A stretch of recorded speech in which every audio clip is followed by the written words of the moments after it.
ఓం నమో విఘ్నేశ్వర.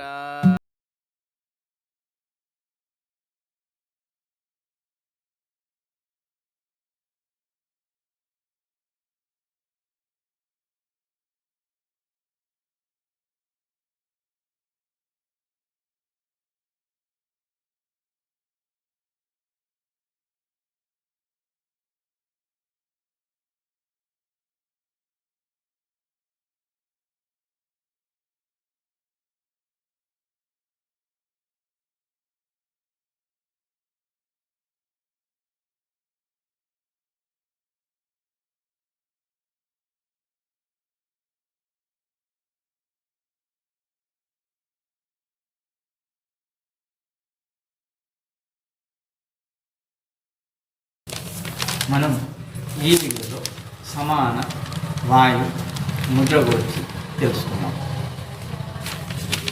ఓ శ్రీకృష్ణ పరమాత్మ నిత్యానంద స్వరూప సుఖదుఖాలను రెండింటినీ సమస్థితిలో తీసుకొని ఎల్లవేళలా ఆనందాన్నే అనుభవించినటువంటి ఓ వేణుగోపాల, రాధామాత నేను ప్రేమించినప్పటికీ, రుక్మిణీమాత నేను పూజించినప్పటికీ, సత్యభామామాత నేను ఈసరించుకున్నప్పటికీ,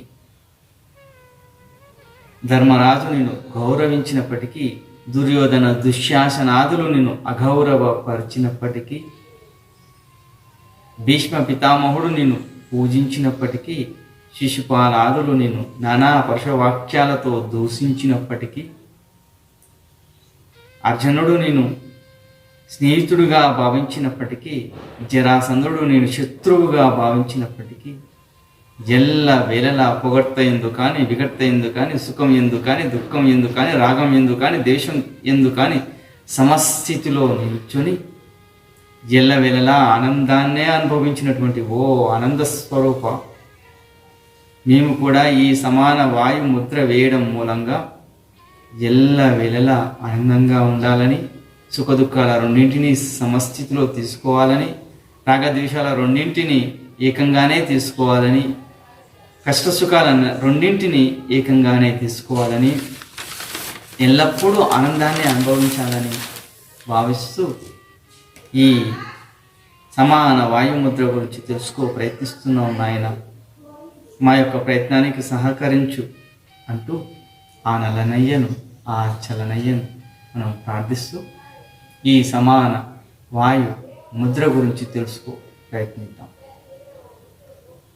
ఈ సమాన వాయు ముద్రను చేసేటటువంటి సమయం బ్రహ్మ ముహూర్త కాలాన చేయడమే అత్యద్భుతం. అలా వీలు కానప్పుడు మాత్రమే భోజన అనంతరం 4-5 గంటల తర్వాత చేసినప్పటికీ ఫలితం బాగానే ఉంటుంది.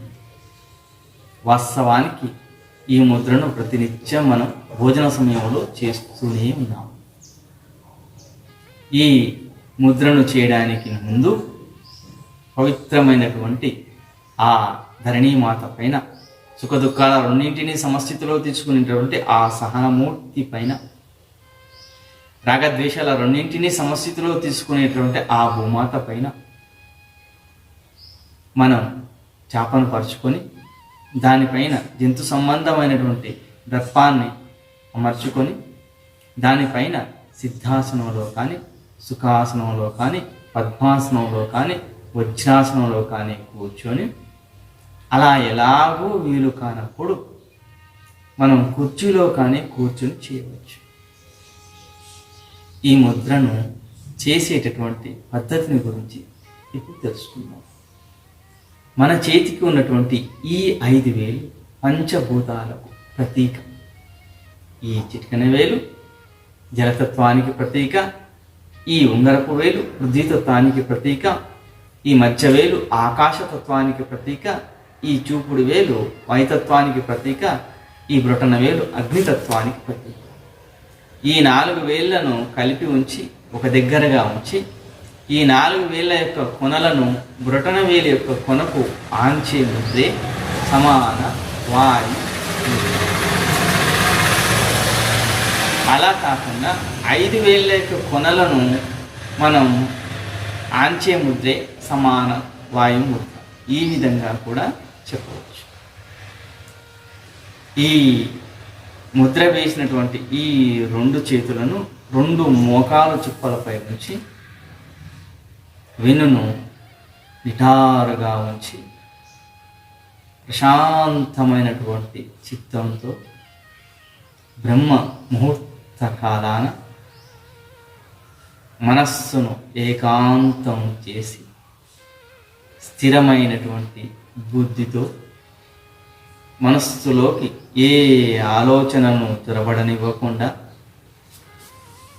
ప్రశాంతమైనటువంటి మనస్సుతో కేవలం నాభిస్థానం నుంచి ఉదయస్థానం వరకు సమాన వాయువు సంచారం జరుగుతున్నట్లుగా జీర్ణ వ్యవస్థ మొత్తం సరైపోతున్నట్లుగా భావిస్తూ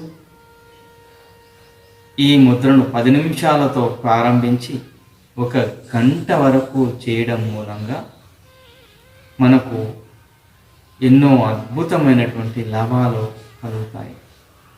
మన జీర్ణ వ్యవస్థ మొత్తం సరైపోతుంది. అన్ని సమయాలలో మనం సమస్థితిని అనుభవించవచ్చు. నిత్యానంద స్వరూపంలో మనం కావచ్చు.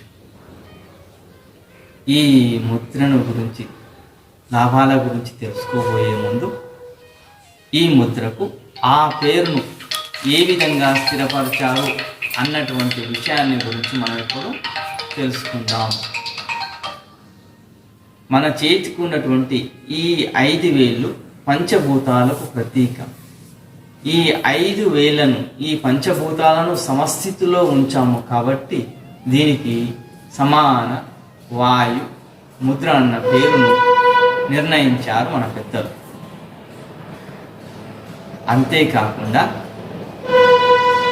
మన ఈ 5 పంచభూతాలను పంచీకరణ విషయంలో 5 వాయువులను అనుసంధానం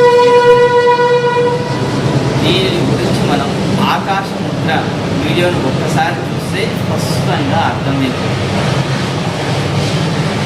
ఈ జలతత్వానికి ప్రాణవాయువును, ఈ పృథ్వీతత్వానికి అపాన వాయువును, ఈ ఆకాశతత్వానికి సమాన వాయువును, ఈ వాయుతత్వానికి జ్ఞానవాయువును, ఈ అగ్నితత్వానికి ఉదాన వాయువును అనుసంధానం చేయడం జరిగింది. ఈ 5 వాయువులను సమస్థితిలో ఉంచాము కాబట్టి దీనికి సమాన వాయు ముద్ర అన్న పేరును నిర్ణయించారు మన పెద్దలు. అంతేకాకుండా మన గాలి యందు అనేక వాయువుల మిళితం. ఆ గాలి యందు ఆక్సిజన్, నత్రజని, కార్బన్ డయాక్సైడ్, దుమ్ము, ధూళి మరియు ఇతర సూక్ష్మ వాయువుల మిళితమే ఈ గాలి. మన శరీరానికి అవసరమైనది ఆక్సిజన్ మాత్రమే. ఈ వాయువు మన శరీరంలోకి వెళ్ళి అది నివసించే స్థానాన్ని బట్టి, అది చేసే పనిని బట్టి 5 నామాలను నామకరణం చేశారు. శరీరం అంతటా వ్యాపించి ఉంటుంది కాబట్టి దానికి జ్ఞానవాయువు అని, గొంతును తన నివాస స్థానంగా చేసుకొని గొంతు నుంచి మాడు వరకు సంచరిస్తుంది కాబట్టి దానికి ఉదాన వాయువు అని, హృదయస్థానాన్ని తన నివాస స్థానంగా చేసుకొని హృదయస్థానం నుంచి గొంతు వరకు సంచరిస్తుంది కాబట్టి దానికి ప్రాణవాయువు అని, నాభిస్థానాన్ని తన నివాస స్థానంగా చేసుకొని నాభిస్థానం నుంచి హృదయస్థానం వరకు సంచరిస్తుంది కాబట్టి దానికి సమాన వాయువు అని,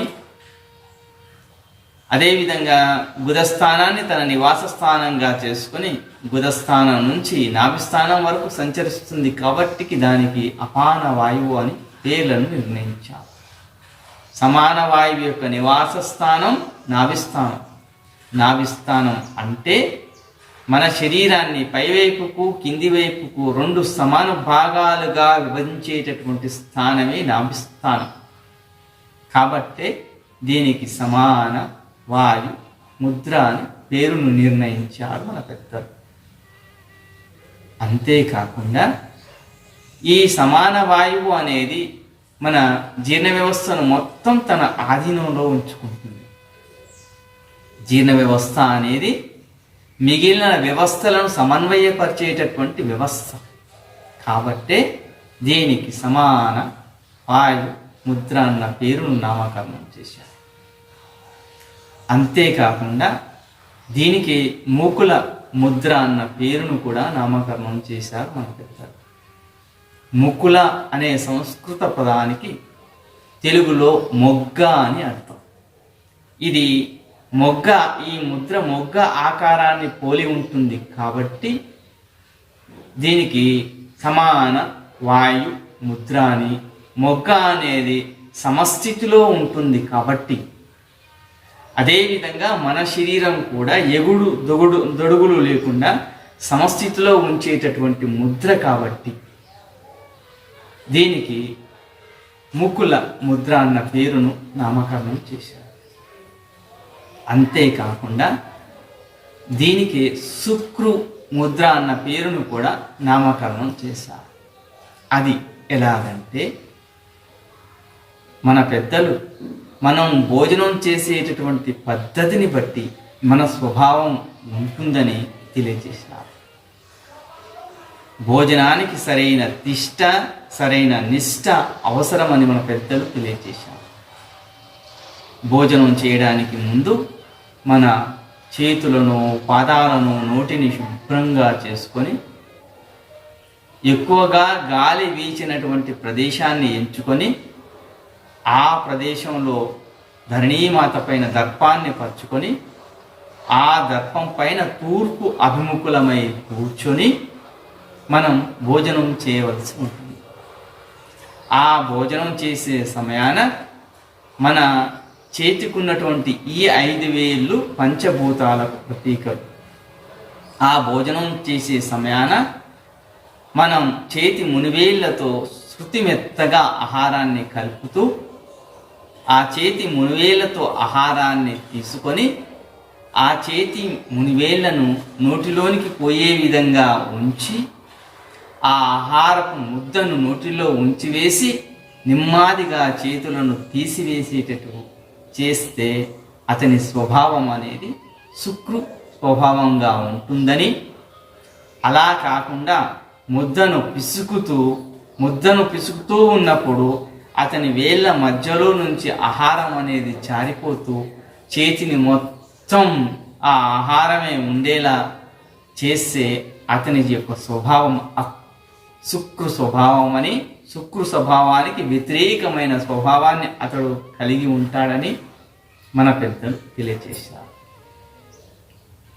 ఆహారాన్ని ఈ పంచభూతాలకు ప్రతీకలైనటువంటి ఈ చేతి యొక్క వేళ్ళ యొక్క వేళ్ళతో మనం నెమ్మదిగా కలుపుతూ ఈ పంచభూతాలను ఏకం చేస్తూ పంచభూతాలతో తయారైనటువంటి ఆహారాన్ని ఆ పంచభూతాత్మకమైనటువంటి ఈ దేహంలోకి పంపడం మూలంగా ఈ సమస్త సృష్టి పంచభూతాలతోనే నిర్మితమైనదని, ఈ సమస్త సృష్టి పట్ల దయ కలిగి ఉంటాడు. శుక్రు అంటే ఈ పంచభూతాలలో ఉన్నటువంటి సమస్తమైనటువంటి సృష్టి పట్ల దయ కలిగి ఉండడం. ఆ స్వభావం అనేది నీలో పెంపొందించేలా చేస్తుంది కాబట్టి దీనికి శుక్రు ముద్ర అని. అంతేకాకుండా మనం ఈ ఆహారాన్ని తినేటప్పుడు సరైనటువంటి నిష్ట అవసరం. ఈ ఆహారం అనేది ఆ భగవంతుడు ఇచ్చిందే అని,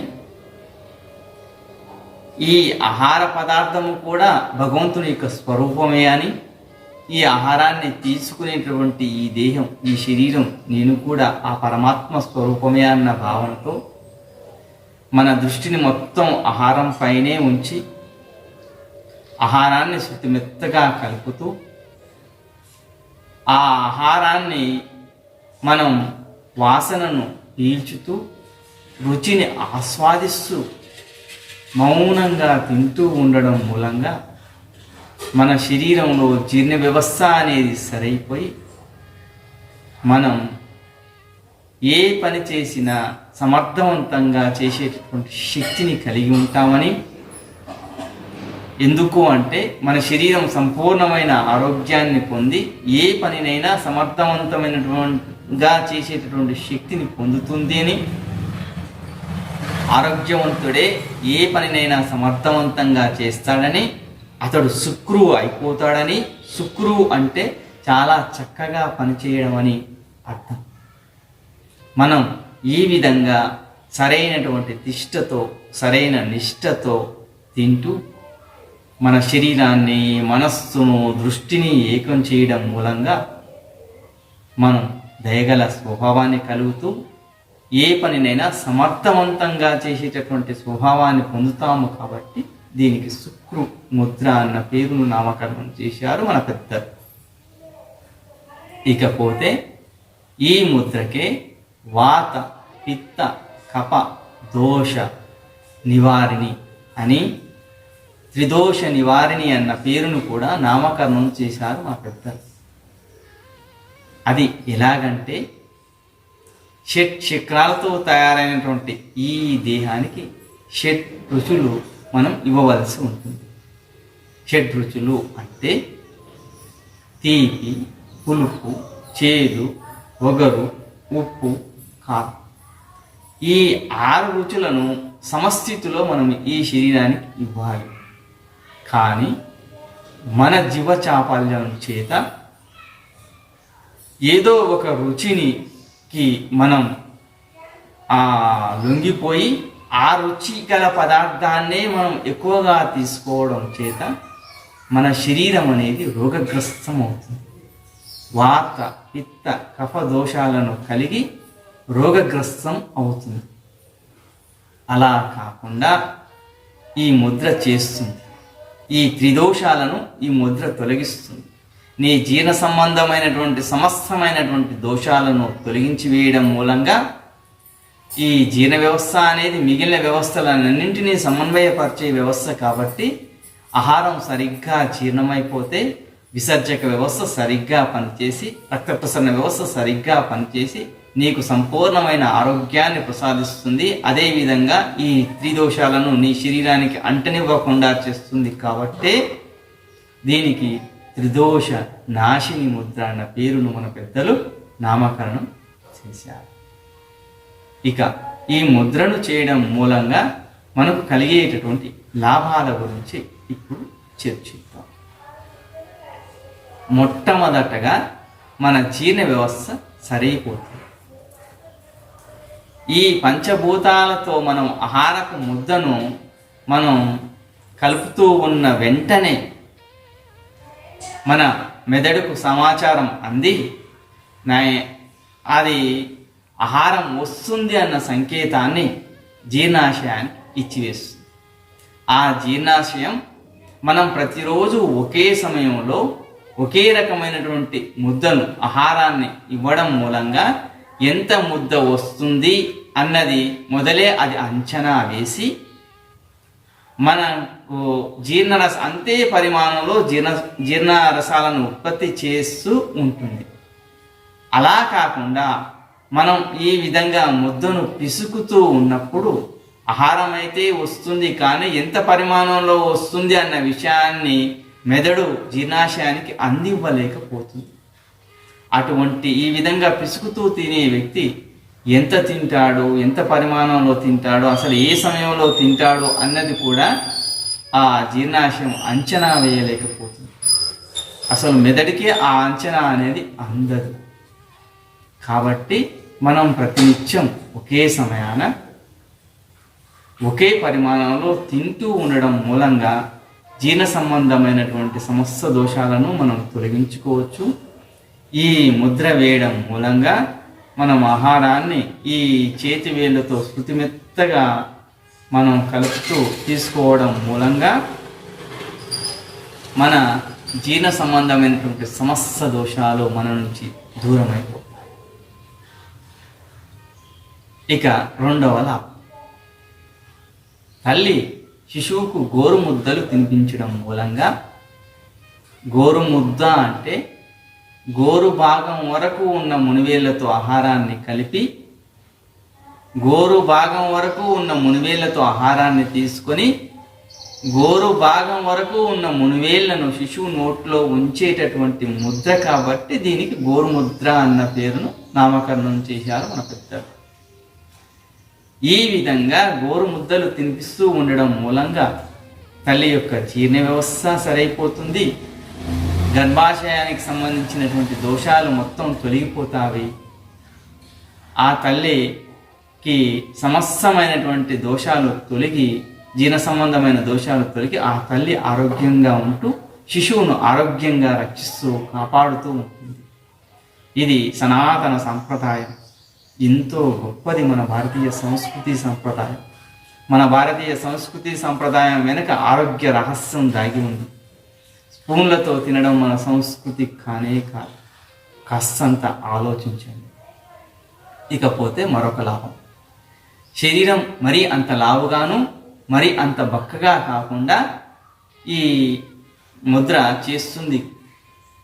అంతేకాకుండా సుఖమైన నిద్రను ప్రసాదిస్తుంది ఈ సమాన ముద్ర. అన్ని రకాల నొప్పులను నీ నుంచి దూరం చేస్తుంది ఈ ముద్ర. ఇన్ని లాభాలున్నటువంటి ఈ ముద్రను ప్రతి ఒక్కరూ ఆచరిస్తారని భావిస్తూ ఈ ముద్రకు సంబంధించిన ఆధ్యాత్మిక భావనను తెలియజేస్తున్నారు. ఓ పరమేశ్వర, ఈ సమాన ముద్ర వేయడం మూలంగా నేను ఎల్లవేళలా సమస్థితిలో ఉండేలా చేస్తూ, నా యొక్క మణిపూరణ చక్రాన్ని శుద్ధి చేస్తూ నా జీర్ణ సంబంధమైన సమస్త దోషాలను తొలగిస్తావని ప్రగాఢ విశ్వాసంతో ఈ ముద్రను వేస్తున్నాను నాయన అంటూ ఒక ఆధ్యాత్మికమైనటువంటి భావనతో మనం చేస్తూ ఉండడం మూలంగా మనకు అంత మంచి జరుగుతుంది. మన చేతుల్లో ఉన్న మన ఆరోగ్యాన్ని మనం కాపాడుకుందాం. మన చేతుల్లో ఉన్న మన ఆరోగ్య రహస్యాన్ని మనం తెలుసుకొని మన ప్రాచీన ఋషులు ఇచ్చినటువంటి ఈ ముద్ర పట్ల మనం గౌరవాన్ని పెంచుకుంటూ, మన ఆరోగ్యాన్ని మనం పెంచుకుంటూ, మన ప్రాచీనుల పట్ల మన గౌరవాన్ని పెంచేటటువంటి ఈ ముద్రలను మనం ఆచరిస్తూ మనల్ని మనం బాగు చేసుకుందాం. సర్వే జన సుఖినో భవంతు. ఓ శాంతి శాంతి శాంతి.